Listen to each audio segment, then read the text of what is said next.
Hello friends, Madhu's motivation में आप सभी का स्वागत है। प्राचीन भारत संस्कृत वाङ्मय इतिहास में आचार्य विष्णुगुप्त चाणक्य अपने गुणों से मंडित राजनीति विशारद, आचार विचार के ज्ञाता, कूटनीति में सिद्धहस्त एवं प्रवीण रूप में विख्यात नाम है। उन्होंने नंद वंश को पूर्णतः नष्ट करके उसके स्थान अपने सुयोग्य एवं मेधावी वीर शिष्य चंद्रगुप्त मौर्य को राजा के सिंहासन पर बैठाकर अपनी विलक्षण प्रतिभा का परिचय दिया था। आचार्य चाणक्य का जन्म आज से लगभग 2400 साल पूर्व हुआ था। वह नालंदा विश्वविद्यालय के महान आचार्य थे। उन्होंने हमें चाणक्य नीति जैसा ग्रंथ दिया जो आज भी उतना ही प्रामाणिक है जितना उस काल में था।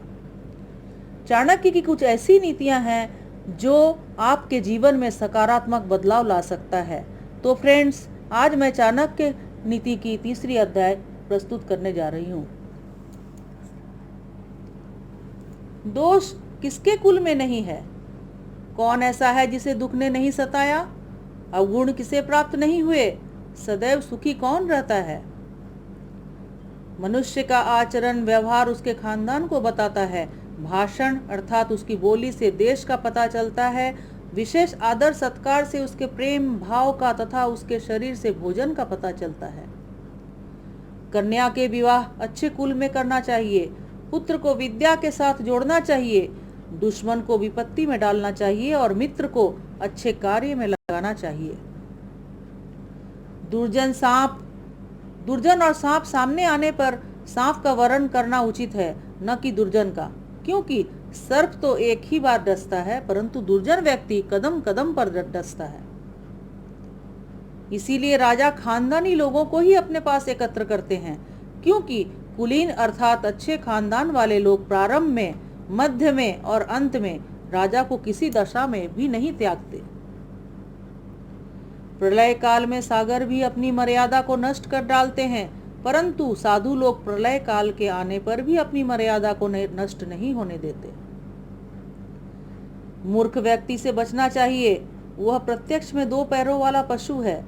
जिस प्रकार बिना आंख वाले अर्थात अंधे व्यक्ति को कांटे भेदते हैं, उसी प्रकार मूर्ख व्यक्ति अपने कटु व अज्ञान से भरे वचनों से भेदता है। रूप और यौवन से संपन्न तथा उच्च कुल में जन्म लेने वाला व्यक्ति भी यदि विद्या से रहित है तो वह बिना सुगंध के फूल की भांति शोभा नहीं पाता। कोयल की शोभा उसके स्वर में है, स्त्री की शोभा उसका पतिव्रत धर्म है, कुरूप व्यक्ति की शोभा उसकी विद्वता में है और तपस्वियों की शोभा क्षमा में है। किसी एक व्यक्ति को त्यागने से यदि कुल की रक्षा होती हो तो उस एक को छोड़ देना चाहिए। पूरे गांव की भलाई के लिए कुल को तथा देश की भलाई के लिए गांव को और अपने आत्मसम्मान की रक्षा के लिए सारी पृथ्वी को छोड़ देना चाहिए। उद्योग धंधा करने पर निर्धनता नहीं रहती है।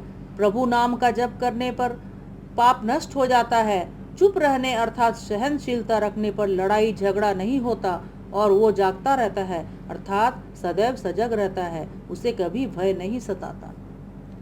फ्रेंड्स, आप सभी से रिक्वेस्ट है कि आप मेरे चैनल को लाइक, शेयर और सब्सक्राइब करें और बेल आइकन भी दबाएं और कुछ ना कुछ कमेंट ज़रूर करें ताकि मोटिवेशन के नोटिफिकेशन आप सभी तक पहुंच सके। Thank you.